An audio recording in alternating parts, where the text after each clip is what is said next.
and welcome. I am Elise Hu, the host of the TED Talks Daily podcast, and I'm so glad to be with you today for the latest edition of our TED Talks Daily Book Club.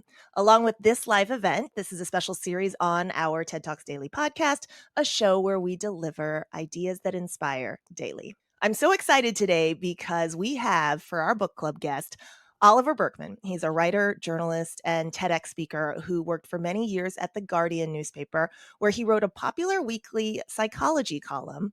He also has written 3 books, including Antidote, Happiness for People Who Can't Stand Positive Thinking, and the New York Times bestseller 4,000 Weeks, Time Management for Mortals, which I just told Oliver before we started is the book that I recommend the most. The book is based on the assumption that we have an average of 4,000 weeks to live if we're lucky. And Oliver has given 2 TEDx talks. He has published and publishes a newsletter called The Imperfectionist, an email on building a meaningful life in the age of bewilderment. And today we are here to talk about his latest book, his newest book, Meditations for Mortals, 4 weeks to embrace your limitations and make time for what counts, which offers a different approach on taking action on what counts, using a guiding philosophy of life that Oliver calls imperfectionism. Oliver Burkeman, welcome to the book club. Oh, thank you so much for having me. I'm really, really glad to be here, coming to you from North Yorkshire in the north of England. It's lovely to be here. Where I hear it's already dark and quite cold. Oh, yes, it's been dark for like an hour or something, and it'll be dark until 9 in the morning tomorrow. Well, thank you for staying awake with us. Before we get into your newest book, I want to ask you a bit about your journey to this point. I mentioned your weekly column for The Guardian before. It was called This Column Will Change Your Life, and it covered psychology, self-help, productivity, and culture. In a sense, just writing the column did kind of change your own trajectory. What did you learn there that kind of got you to where you are today?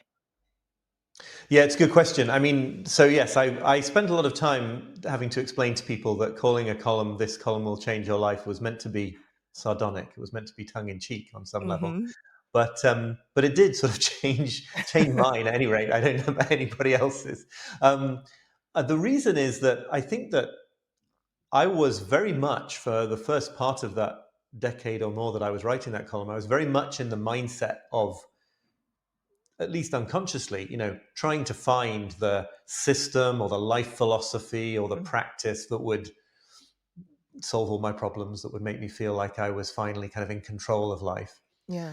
And um, if you have a different kind of job, you might get the chance to read books and explore these things every so often. But if you're doing it as your work, you get to go through so many candidate magic bullets for Right. sorting your life out that you actually eventually begin to realize, like, oh, maybe the reason I haven't found this yet is not because I just need to find the next one. Maybe there's something deeper and more interesting going on here. Maybe there's something problematic about the idea that I should be looking for, the very idea that I should be looking for a way to solve the problem of being human. So that got me started on the journey that led to 4,000 Weeks and then this new book. Yeah, there's a lot of time hacking and optimization culture, and obviously the larger sort of workaholism that we're in. When did you realize that this productivity mindset was actually making life smaller rather than larger? Yeah, I mean, it was definitely a gradual thing. It's amazing how many of these tricks and tips you can try and have them kind of not work, and still feel like, oh, just one more month or 20% more self-discipline than I've ever managed to show at any other previous moment in my life, and then I'll be over the hump. But I do write in 4,000 Weeks about a moment that I was sitting on a park bench in Prospect Park in Brooklyn, where we lived at the time, on my way to my workspace, and sort of more overburdened with journalistic deadlines than usual, Mhm. and desperately trying to fathom how I was going to use all these techniques and the rest of it to get myself through to where I needed to be by the end of the week, and just sort of suddenly realizing, like, oh, none of this is ever going to work. Like, this Hmm. is impossible. The problem here is I'm trying to do something impossible. The problem is not that I haven't found uh, the right way to do it. And there was a big shift in that moment. I don't know about you. I'm the kind of person who has these kind of intellectual shifts very easily. And then it takes me like years to really kind of live into the implications of them. But that was a starting point. Yeah, what are the implications? So if you kind of give up on the idea of perfectionism, what happens next? How does that practically apply? I mean, there's two different ideas here, right? Because we've been talking about overwhelm and then we're talking about perfectionism. And for some people with us today, the first association of the word perfectionism might well be to do with wanting to create perfect work, right? So it's not so much to do with how much you've got on your to-do list. It's about wanting it to be absolutely faultless in the Mm-hmm. execution. I'm sort of making the argument, especially in the new book, that perfectionism applies to a whole lot of things, right? So wanting to be perfectly optimized, as you've been talking about, wanting to be perfectly on top of everything, wanting to produce perfect work, people pleasing. I think that is Mm. also a kind of perfectionism, right? Wanting to know for sure that everybody is uh, Likes you. likes you and isn't mad at you at this very Right. moment, right?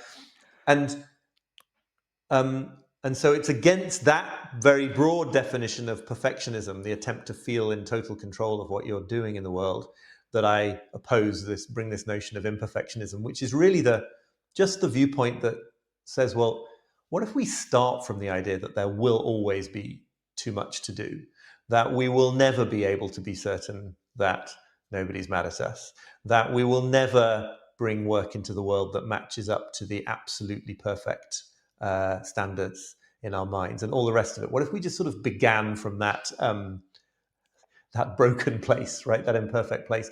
Is it possible that actually that could be a much better recipe for really getting the important things done and actually enjoying the process as I well? mean, it sounds a little bit like the foundations of Buddhist thought, right? Like humans have probably experienced some um, flavor of this problem or this conundrum for as long as we've been around. Oh, no, totally. I think it is absolutely. Firstly, just obviously, this is what all I'm writing about in the new book or any of my books is a sort of synthesis of all sorts of existing wisdom traditions and religious traditions. And then, yes, I think it is a sort of a religious uh, thought as well. The parallel with Buddhism may be echoing for lots of people here today, but also there's parallels with Christianity and doubtless all sorts of other traditions. It's just that notion of like, well, seeing the human condition as a problem that we've got to solve seems to Mhm. not be the way that to make it to a life of presence and meaning and action. So it's like, can we start from the idea that we're not going to solve that problem and really live the experience instead? Why is imperfectionism, as you write, where the magic begins? Sort of after you kind of come to the realization, like, Yeah. okay, I can be free of this general quest. Then what? Well, firstly, like, I don't think I'm anything other than a work in progress at this myself, right? So I'm certainly not coming to you from a state of perfect spiritual enlightenment and sharing my insights with you in that way. But well, so one way to respond to this is to point out that actually there's something about trying to be in control of life to a certain extent and trying to do everything exactly right and trying to be on top of everything that seems to squeeze out the vibrancy, the enjoyment, the juice Mm, from life. I rely in the new book to some extent on a German theorist called Hartmut Rosa, who has written this um, a huge amount of scholarly stuff on this idea that he calls resonance, the idea that what really gives life its meaning is this certain kind of, well, right, resonance, right, a vibration of some sort between yes. us and the world. And it turns out that this is not what you get, like, even if you succeed in like hyper optimizing your life. Uh-huh. Firstly, you won't actually get through all the work because it's infinite, and we can talk about that. That's a separate point. Yes. But even if you get that level of control, you sort of will wish that you didn't have it. Um, there's a lovely Mm, quote from Alan Watts, the famous old spiritual yes. entertainer from the 60s and the 70s, that like if you carried technology to its perfect conclusion and you had machines that could do everything you wanted for you exactly as you wanted it, what you would want in the end, at the end of that process, is a button that said, surprise me. because Mm. that's what's not there when we really get into the driving seat of life in that way. Let's move on to that other idea because this new book is kind of a companion or in conversation with your previous book, 4,000 Mhm. Weeks, which is all about understanding that our time is finite. Why is understanding this the door to meaning, as you write?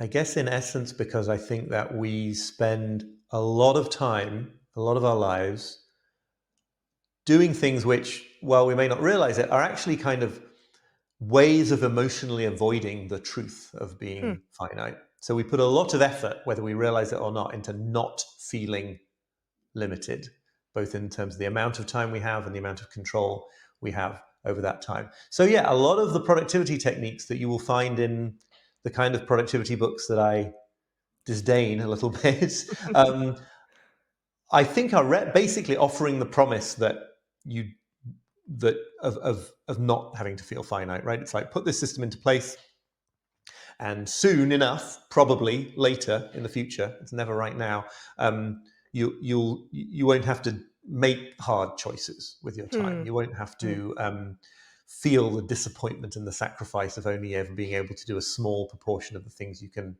imagine doing. And when you kind of, and it's the same with control, right? If you're trying to control perfect work, it makes everything very agonizing and tortured. When you can let in the truth of that limitation a little bit more, you undergo a shift where you're actually able to be more present in life, because it's like, well, okay, I don't need to spend the day beating myself up for not having found the magic way to do all the things. I don't need to be shocked and surprised that there are still hundreds and hundreds of things I have yet to get around to, because there always will be. And instead, maybe it's my job today just to pick a few of the things that matter and really pour my time and attention into Hmm. them. So it's really freeing in that respect to stop fighting against the unavoidable truth, I suppose. Yeah, you mention attention, and you write a lot about kind of focusing our attention, especially as it pertains to this information overload age that we're in and the attention economy. Um, Especially given the time that we're living in and the various horrors that we're witnessing or experiencing on a daily basis. I was really struck by a moment early on in the book when you write about the danger of information overload, especially given social media, which leads us to feel this need to care about everything Mm. all at once, all the time. And you wonder whether it would be better for just a few thousand people to focus on and care about one issue deeply over the course of a lifetime than for hundreds and thousands of us to care about something for a few minutes after we see it come through our feeds. Why? Well, that specific thought experiment comes from a great writer, blogger called David Kane, and he's sort of making the argument that you can't do very much with very diluted attention, and you can do a lot. A small number of people can do a lot with more focus. Mm, I guess the broader point that I'm trying to get at there is just this notion that there is this old idea from another era, really, now, that being a good citizen, being a good person, means finding ways to make yourself pay more attention to the outside world and to the yeah, sufferings of the yeah, world. And we live now, as you well know, in a world where it's information and information about awful things happening in the world is completely abundant. The scarce resource is our own attention, and the way all the social media platforms and the rest of it work is by monetizing our attention. I think it follows from this that actually there's a duty of a citizen in the modern world to be willing to withhold attention from things as well, which is very hard for anyone who cares about the world, right? It's like, what? yeah, You're telling me I should take this issue, which is obviously really serious right. and obviously involves an awful lot of people suffering, and not think about it. And my argument is, well, yes, firstly, because there are many ways in which our paying attention is, we're misled into thinking we're making a difference, right? The idea that just Attention isn't clicking and necessarily right action and just or, right and just telling the rest of a social media platform that you care is not necessarily helping anybody on the yeah, ground, as it were. But also, like, that willingness to say, okay, this particular world crisis, this particular humanitarian disaster, this particular aspect of the climate crisis, whatever it is, I'm not saying it's not real or that it doesn't really matter. I'm just saying Mhm. that's not going to be my battle because this other thing is my battle, and I'm going to put so many hours a week into volunteering, or I'm going to give this proportion of my, disposable income that I can afford to give to that cause. I think it's really easy to think that, yeah, more attention is always better, and actually our attention is finite, and that is not the case. Yeah. Zooming back out, when does acceptance of the idea that time is finite and acceptance of our limitations lead to a kind of helplessness or resignation? And I'm going to bring in one of our TED members, Kenny S. here, who asks, how can we discern between a healthy acceptance of our limits versus complacency or giving up on something Mhm. that we really want or care about? Yeah, it's a great question. Um, and I always have to sort of feel my way into it because I I don't think I'm in any personal danger. Like my problem, I have plenty of problems, but they're very much to do with like trying to do too many things and Mm, overreaching and then getting burned out. And I don't mhm. think I'm at a personal huge risk of sort of being like, oh, what's the point in doing anything then? But it is a real issue, and I think that I mean, firstly, there's the point that many sort of teachers of mindfulness and Buddhism make many times, right? Which is that acceptance is not the same as resignation. It's not about saying that the way your life is or the way the world is, it just always has to be that way. It's about really acknowledging that it, in fact, is that way right now. And that's a very powerful move that doesn't need to be confused with the idea of like, I guess nothing's ever going to change then, and I've just got to live with it. There's also this idea that I write about in the new book that um, we we tend to get caught up in an idea of what counts as a meaningful action that can Mm, be very that can have lots of sort of ironic unintended consequences. Right? We tend to think that the only things that matter in the world are very like big actions or actions that will resonate down the centuries or affect hundreds of thousands of people or something like that. Whereas I think we all know from our lives that really very small things can be completely meaningful, right? There's nothing not meaningful about cooking a nutritious meal for your kids or caring for an elderly relative or going for a hike in a beautiful landscape. Like these things are not going to be remembered on some level 1,000 years from now, but um, but they matter, and so I think the other part of my response is that we can look at our lives as things that are already full of things that matter, and from that position then choose additional ambitions to work into them. But we don't come from this place of like, well, first of all, my life's completely meaningless, and so why should I try to how can I make it more meaningful? It's like life can be meaningful already. I think that's an important point. You also ask us to drop this quest for control, which is pretty prevalent in today's culture. Why do you think that impulse is so stubborn?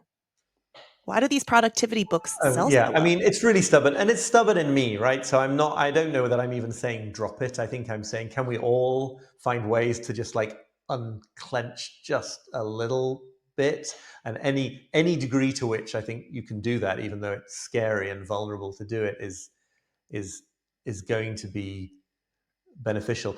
The reason it's so appealing, I mean, there are so many different layers to this answer, right? That we live in a culture and an economic culture that relentlessly causes us to feel that it's the only way to keep our heads above water is to get more control. I think we come from, uh, in the sort of in the in the Western world and the global North, we come from cultures that very much prioritize technological and other control of the world. And then right back at the Mhm. bottom, because it always is, I think it's just the fear of death. Right? We are trying to scramble into a position over life where we would feel safe at last, but Yeah. to be born into life is to sort of be unsafe, right? Because it's to be it's very, well, it's slightly depressing material, but I think it's actually not depressing at all, right? It's like to be born as a human is just to find yourself in this vulnerable position on your way Yeah. to death. I mean, that's what it is. And actually, the prospect of like, well, could I scramble up onto the riverbank instead of being borne forward on it is very, very, very seductive. We see all these kinds of, there are famous examples of people trying to do everything they can to live for as long as they possibly can. And I think it probably ultimately is all comes from the same motivation. Yeah, And I yeah, think some of those people would agree that it comes from that motivation, by the way. I'm not really criticizing them. Yeah. there's a lot of immortality bros out there for sure. Yes. Um, what does for folks who haven't read the book yet and meditated on the various ideas inside it, what does unclenching, as you say, what does that get us? How does it actually open up more life? How did it work for you? I mean, this is something. If I can talk a little bit about the structure of the book, it was very important to me to try to sort of write the kind of book that is similar to things that have helped me and that might also continue to help me, because I definitely Mhm.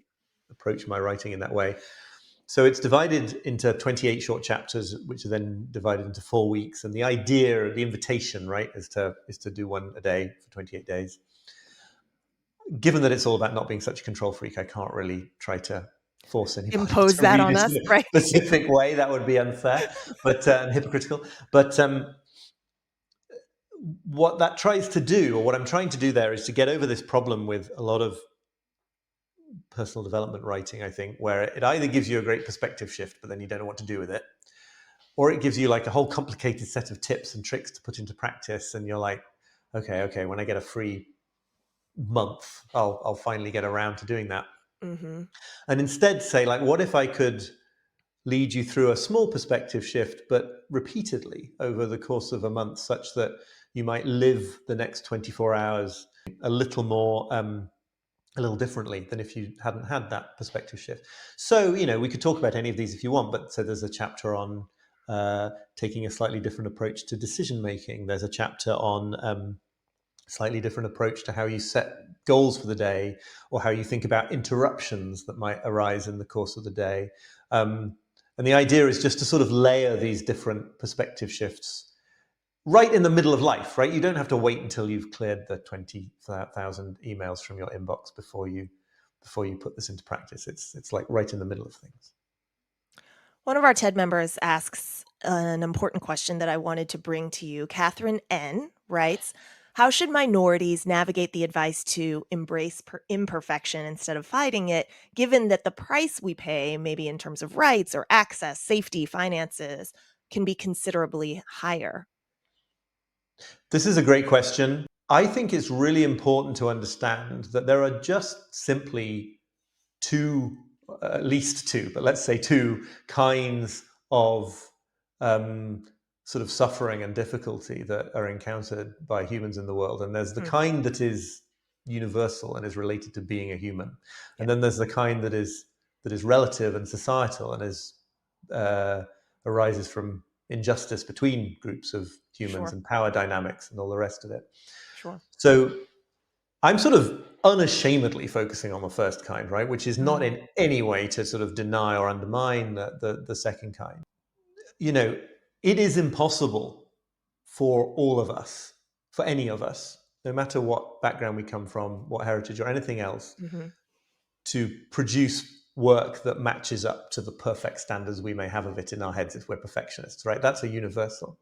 But the cost of acknowledging that fact, Right, and that might be greater for some people than for others. right. I still maintain that it is to whatever degree you feel able in your own life to edge towards acknowledging that fact, it will lead to a freer life, to better work, to more productivity of the kind that counts. So it's not that it isn't harder for some people than others, and that the stakes aren't higher for some people than others. But Mhm. underneath that, or alongside that, there is the fact that trying to do something that is not possible for humans to do is not a recipe for a stress-free uh, and expansive uh, existence. A stress-free and more expansive existence. You've mentioned a freer life. We've talked about resonance, which comes up a lot in meditations for mortals. What is resonance? How do we get to it without a very complicated system? In fact, this is the opposite, right? It's like let go of the Yeah. complicated systems. I mean, it is. It is. It's not that I'm not actually quite as against systems as I may sometimes suggest. The point is, for me, is why are you using those things, right? So, a good example of this in my own life, the famous Pomodoro technique, Oh, right. which many people Explain are that familiar again. with Yeah. as a way of the Pomodoro technique is a way of dividing up your working day into 25-minute chunks with little breaks. But it's a good system, right? Nothing wrong with it. The the problem is if you think that that technique or any other technique is going to kind of save you, right? If you think it's going to cause you to get all the things done and not have to have any difficult conversations and not have to have any difficult decisions about what to focus on and how much of your finite time you want to give to this person or this cause or another. When I first used it, it was a sort of it just got me even more anxious and stressed like all the other ones. But these days, having gone through this kind of at least something of an evolution in how I feel about these things, and being much more, I think, grounded and sane about the what I can do as a finite human in the course of a given day. Well, sure, then the Pomodoro technique is a totally great way of organizing my day sometimes. Nothing wrong with that at all. But it's no longer this like ticket out of the human condition. I think that's Hmm. really the thing that's so important for me. And anything that I do or that I anything that I do in my life to bring myself back to that absolute reality of like, here I am. These are the talents I've got, the energy levels I've got, the attention I've got, the hours in the day I've got, the relationships I'm in.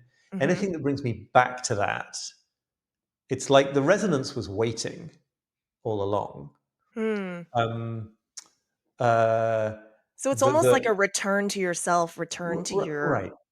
emotional And I mean, engine. we're definitely. I know that I'm sort of dicing with cliche here, but it really is true that the world is full of a million small interactions every day, or experiences that are potentially enchanting and absorbing ones, and that at least some of us, the thing that gets in the way the most of that is being relentlessly in pursuit of some schedule or the end of a to-do list or something similar. So it's like, yeah, it's like the life is there. I don't, you don't so much need to bring it into being as to clear away the, the things that get in the way. This is related to a question from a TED community member, Alana W., who writes, many rising leaders I work with are afraid that if they focus on quote unquote softer things, they will lose their edge. I think there's an underlying belief or fear or underlying belief that fear or anxiety in its many forms is their fuel. Mhm. How has your personal definition of and relationship to ambition changed over the time you've been doing this work? Oh, I love that question because I think I've been in that place for sure of thinking that like it's not fun to be as anxious as I am at the point this described me, to have the knot in my stomach and all the rest of Mhm. it, but it Mhm. but it seems to work, right? In some Yeah, it's for some, motivating on some for level some to be definition of the right. word work. Yeah, right. Um, and I think it's always been really important to me in this writing work to to sort of salvage a version of ambition that goes along with it, right? Because there is a that is compatible with this outlook. There's a there's a certain kind of approach to uh, popular psychology, self help, which I don't necessarily even think of myself as hostile to, but it isn't mine. Where if you really came to confront the truth of the world and to really sort of understand the reality of life, and you became totally calm and peaceful, then you just sort of become very passive and you wouldn't really Hmm. do very much. And Right, you just right, sort of right. drift through the world and Maybe you'd go to a yoga retreat now and again, but that would be basically it, right? You just sort of, and I've just on personality grounds, that's not anything that anyone that I've ever wanted to be. I am ambitious for my work, and so I hope that there's a way of being ambitious that is not just fueled by and perpetuating of anxiety. And I really think that there is, and I think that that's what something that I have discovered through some of this. There's a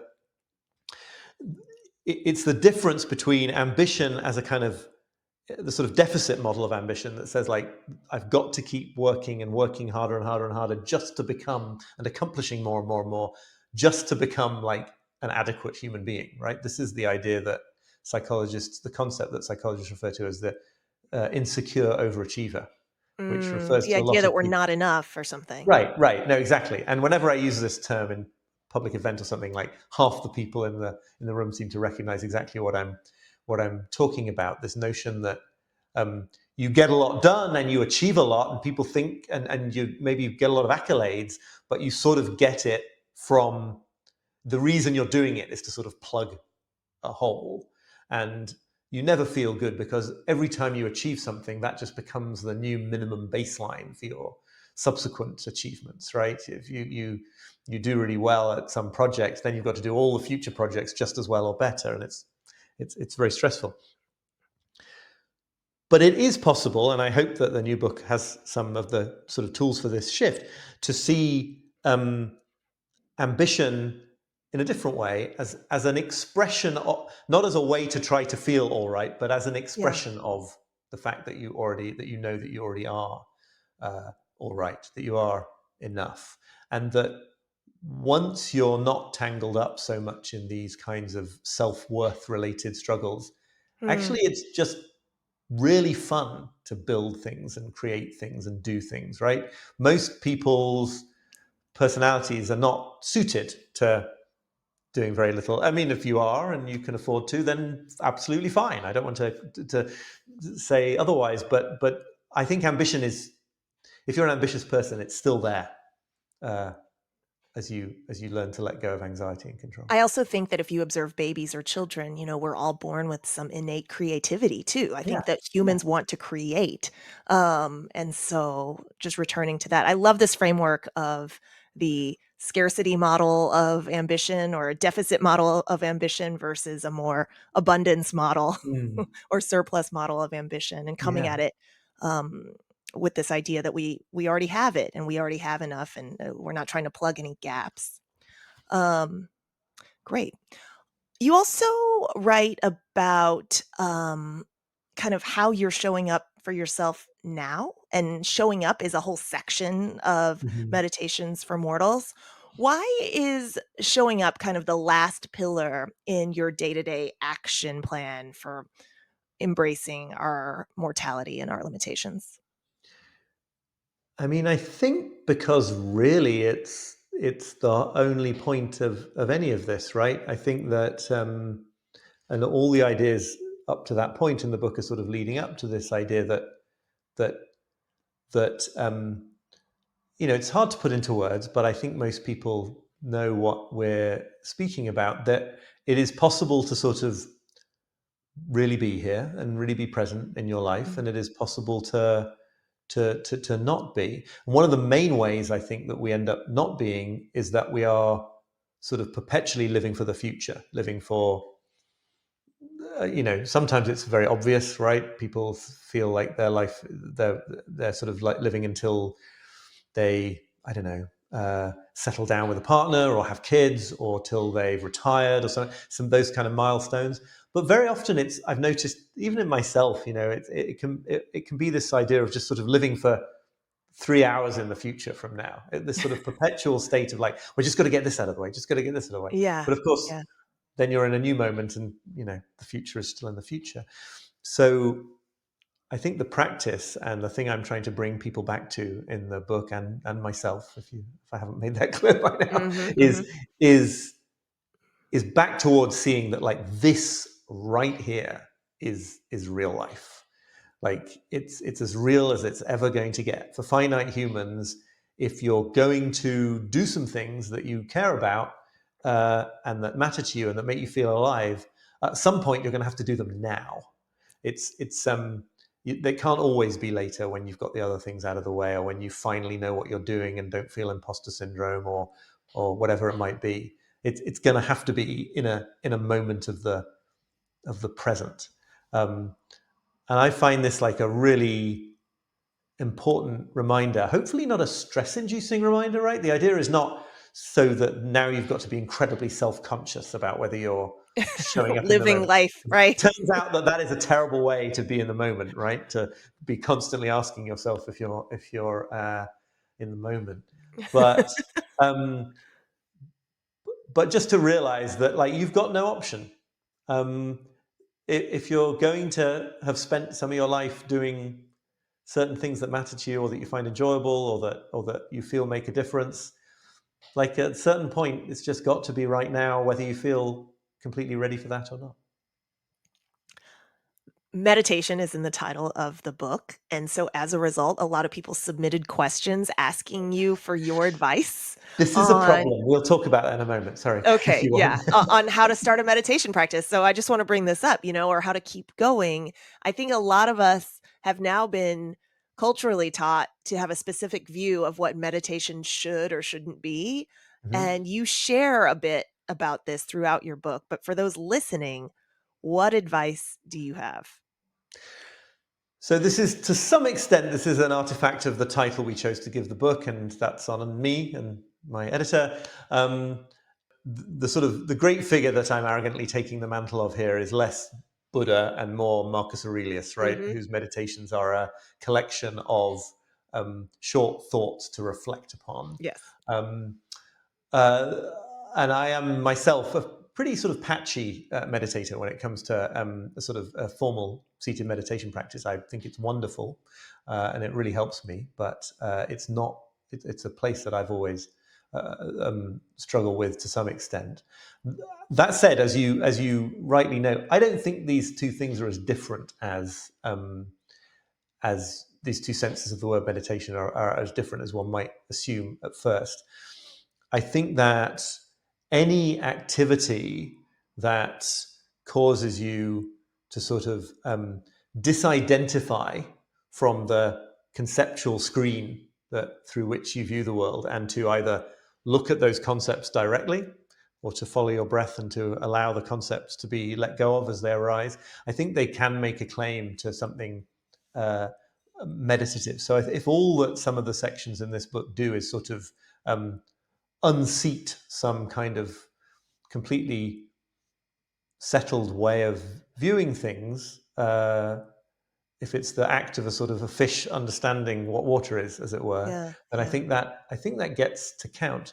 Also, there's a lot of material in the book about habits and daily habits and all the rest of it, of which meditation is one for a lot of people. And there I am really banging the drum for how much more important it is to just do 5, 10 minutes of whatever the thing is today in reality, instead of becoming invested in sort of very big deal projected out in months into the future schedules about how you're going to do it every single day forever.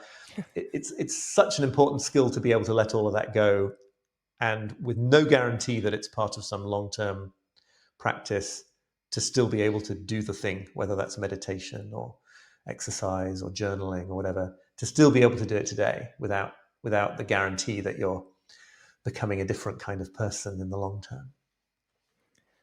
Last question from me before we go to audience questions. Oliver, you write towards the top of your book that you're fine with listeners or readers forgetting a lot of what they read, and that it's the little things that really stick with us that Mhm. count. So, if one of our listeners remembers only one thing from Meditations for Mortals, what is that one thing that you hope it will be? Ha. Um, it's a challenging question because, in some sense, I feel like the answer has to just be something like, okay, here's what I'll say. There's Okay. a there's a there's a there's a phrase towards the end of the book where I talk about the idea of starting from sanity. And what I mean by this phrase, you can argue with the wording, but what I'm trying to say is, if there is a way that you want your life to be, which in my case might be, attentive and focused, calm, socially connected, making time for rest, uh, doing my part to address the crises of the world, whatever it is, it's not going to work to see that as something that you're striving towards, right? As something that you're going to get to one day once you've got your life in place. It has to be Hmm. something that you live from. So, in practical terms, the example I've given before is, if you know that your life needs more rest in it, it's less about resolving to take a 3 month sabbatical in 2 years' time and then working really hard so that you can get the resources together to do that, and much more about asking where in your day to day there could be 5 minutes, for 10 minutes for genuine rest. It's that sense of like, what is the identity you want to be in the world, and can you live from it a little bit today? I think that's one way of saying the one thing that I'd want people to take away. It's about doing the thing today, not about building up to doing the thing perfectly all the time in the future. Yeah, I really like that. Bird by bird. All Yes. right, let's jump to member questions. James G asks, I spend a lot of my time concentrating on helping others have a better life, often at the expense of feeling like I myself have a good life. How can I look inward and accept the same advice that I'm often offering to others? This is a great question. And uh, deliberately or not, it gives me a great way in to one of the short chapters in the book. So I know exactly Mm, what I want to say about this. It's always a lovely kind of question. I have found, I've written about this, how beneficial I found um, the notion of treating yourself. The philosopher Ido Landau calls this the reverse golden rule: not treating yourself in ways you would never dream of treating other people. So there's a lot of talk about self-compassion and self-kindness and all the rest of it, and it's very, sure, very important. But I have sure. always had a bit of a difficulty with it. Maybe it's being British, maybe it's being male, I don't know, whatever. Like, I feel like I'm being asked to treat myself as very special, and then I get all sort of icky about that. The moment that changed that for me was coming across this notion of like, what if I explored just not treating myself significantly worse than I treat other people. A lot of us, I think, have this tendency to berate ourselves in the inner monologue, in ways that you just would never, ever, ever dream of. Like, somebody who said that to somebody else would just be ostracized from that friendship Mm, group, right? You'd hmm. be kicked out of the party um, for being so obnoxious, but we do it to ourselves. And what I really liked about that idea of self-friendliness was then that it's just very equalizing. I'm not asking, it's not treat yourself as a wonderfully special human. It's just like, why don't you deserve the standards that you already are willing to apply to everyone else? And just as a journal prompt or a place to start from, I think it's very powerful. I also think that in the end, we do help other people much, much more effectively from a place of self friendliness than from a place of beating ourselves up. Because very often we're beating ourselves up in order to make ourselves be better people or something. And then all the people we're helping, they kind of pick up on the fact that there's this weird psychodrama going on, and Mm, it's not as effective. So I think it's kind of a win-win yeah. stance to take. Miriam SK asks, what changed for you during the writing of this book? And this is a reference to a fellow TED speaker, Simon Sinek. What was your why behind this particular book? I mean, I think my why is always basically to try to work out my own issues and problems and struggles. So, 4,000 Weeks, it was very much to do with feeling overwhelmed and anxious and out of control. And with Meditations for Mortals, it was about the gap between sort of knowing how I wanted to show up in my life and actually doing it. Hmm. Um, so it's always very personally motivated.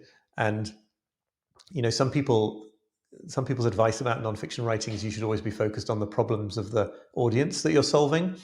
And I'm always a bit worried because I am sort of focusing on solving my own, but hopefully and consciously in a way that Yeah. you know is based on the notion that there's a lot of similarities between the ways in which people have struggled. Right? It's I not. I I think the popularity and success of the book does show that, right? That what I you mean, were I'm always struggling with amazed by people resonated with saying, us. "Yeah, yeah." Sometimes people have emailed me and said, it's like you're inside my head," and it's like, yeah, I think mainly that's just because it's quite similar to being It's inside my right. head. This um, is part of the modern human condition, I think. yeah, yeah. And then the other part of the answer to that great question is just that I have had the really odd experience, to me anyway, of writing both these most recent two books, where the idea for it comes quite early, and I write it in the book proposal, and the publisher approves the book proposal, and I get a Mhm. book deal, whatever. But the writing of it, although the basic idea doesn't change very much, in order to write it properly, I do sort of have to I do have to become a somewhat different person, right? I have Hmm. to become a sort of uh, slightly different person in tune with what I'm writing. Otherwise, it won't write. So in the case of Meditations for Mortals, and I mentioned this towards the end, like I did have a bit of a freeze response to the success of 4,000 Weeks. I was a little bit like paralyzed and like, uh, I know, how can I make sure it's just as good as whatever? And so I did have to experiment with some very unclenchy uh, free writing techniques and ways to sort of allow myself to write before I knew what it was I was wanting to write. Mm. I mean, Mhm. that's not what ended up in the book. I would like to stress. The beginning of the process, but so I did actually have to like be that less controlly person in order to write honestly about controlling things less. Yeah, that's really nice to hear. All right, Gina G asks, age is helpful when it comes to seeing the big picture. Would Oliver have been able to write this book in his 20s? I'm curious what his thoughts are on how age factors into unclenching. I think it's a really, really good point, and I think about it a lot because would I have been able to write this in my 20s? No, I don't think so. Um, the question as a writer that brings up for me then is like who is this useful for, and is it, if it's something that you have to go through, what is the role of the writer who's sort of hoping to add something useful, right? Like maybe the answer is just you just have to live and then you'll come to these conclusions or you won't. Right, um, right. and I think that, well, a couple of thoughts. I mean, one is I'm always really surprised at events and in correspondence and stuff by the degree to which among the people who this resonates with are represented people from in their 20s Huh. and uh, and early 30s, as well as those of us more midlifey. And I think in some ways that's just because of the sort of accelerating competitive pressures and problems of the world, right? It's like a lot Mm, of things that uh, a lot of the aspects of a lot of the pressures that lead to a midlife crisis, you might say, maybe are being felt uh, at a younger age. hmm. I also think that there's something beneficial in sort of. I read somewhere the idea of being sort of 1.5 steps ahead of the reader. Right? It's like it's not that I have understood everything about the world and now I'm passing it on to people who know nothing about the world. It's just that because I have the luxury of the time to explore these things as a job, um, you can maybe, it's like sort of holding the flashlight Right. among a group of people all making their way down the same uh, dark, mysterious path. Right? I don't know the end. I don't know the destination either. But maybe I've built a flashlight that could be useful for us Yeah. in the process. What it isn't, in my YouTube all the time at the moment, I keep getting things coming up in YouTube that use the same title seat thing. It took me 40 years to learn what I'll tell you in 5 minutes. Right? I don't know if people have seen this kind of cliche. And I don't think it's like that. I don't think experience or insight accumulated over time can be passed on to somebody who's just at the beginning of that age life cycle and then they get to skip all the difficulties. I don't think that's how it Right. works, but I think it can be good to have a companion in the difficulties. Yeah. Okay, that makes sense. Maya asks, how do you set priorities when the whole list feels like a priority? Mhm. Practical Isn't that the question. question? Yeah. Yes. I mean, first thing to say about this, I don't claim this is the whole solution because it's a bit of a rational thought instead of a real emotional response. But Uh-huh. it is worth remembering that, strictly logically speaking, if everything feels like a priority, then it kind of matters a lot less which one you choose Hmm. because you're going to be doing something really important, um, no matter Mm. what choice you make. And I think this actually has a name. I've forgotten the name of this paradox, but it exists. It's a thing. Um, so to some extent, the very fact that everything feels important should just reassure you, like, okay, well, I'm going to spend the next hour on important thing C instead of A, B, D, or E. Doesn't matter. I'll still be doing something important. Um, Beyond that, I have found very useful, and I talk about them a bit in the book, any kind of method, any approach to um, thinking about organizing your work that limits what they call work in progress, right? So you take the 20 incredibly important things that you have on your plate and you say, I'm focusing on these three for now, and I'm not going to focus on any more until one of them is done. And it's not because the other 17 are not important. It's just Right. because I am facing the truth about being a finite human. I'm making these decisions. Obviously, then all sorts of questions arise about like what counts as a completed project because you can't put your family on hold while you do your work projects, and you can't Sure. put, the leaking pipe in the bathroom on hold while you like go to your job because then the bathroom's going to flood. You have to think about it in creative ways. But that basic insight of like, I actually can't do more than a handful of things at a time. So I can just see that fact and acknowledge it. And the truth is that moving things through in this way, you get more done and you get things done faster because you're not spending all your days kind of bouncing between 50 of them and making no progress on any of them. Yeah. Yeah. I really like that. Okay. Last question from the audience before we have to wrap. Diana GC says, I particularly like the idea of learning to face the consequences of the decisions we make, but struggle a lot to come to terms with the sacrifices that one needs to make, which leads me to decide that I can't afford to make those sacrifices. Mhm. My question for Oliver, how does one practice this? How do we trust that we can face whatever comes?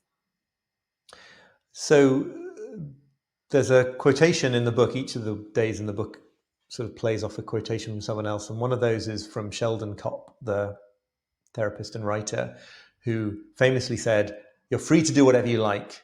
You need only face the consequences," Mhm. Mhm. which is a really empowering frame for decision making, I think, because it reminds us. I'll do the short version here because I know time is pressing, but that reminds us that like all we're ever really doing in when we face difficult decisions is choosing which set of downsides we'd like to have. We're not actually, a lot of the time we sort of writhe around in indecision because we're waiting for to come up with a solution that doesn't have downsides. And when you understand that for finite humans there aren't such decisions, that anything you choose is not choosing the other things, For sure. um, and all sorts of other ways in which everything has a downside. Sure. That's the perspective shift that makes the difference to me, right? It's seeing that actually, even if you don't make a decision, you are making a decision. You Mm. are moving into the next phase, hour or week or day of your life, not having, you're using it up on indecision instead of going down one of these two paths. You're going down this other path. And again, I don't know if I'm conveying this well enough in the time available, but again and again, I find this kind of negative message to be incredibly liberating. It's like that ship has already sailed, right? Producing perfect work, making a decision that doesn't come with downsides, uh, finding a relationship that doesn't, on some level, trigger stuff from your childhood, like all off the table. And it's so great because then you can be like, all right, now let's get down to the business of actually living. Yeah.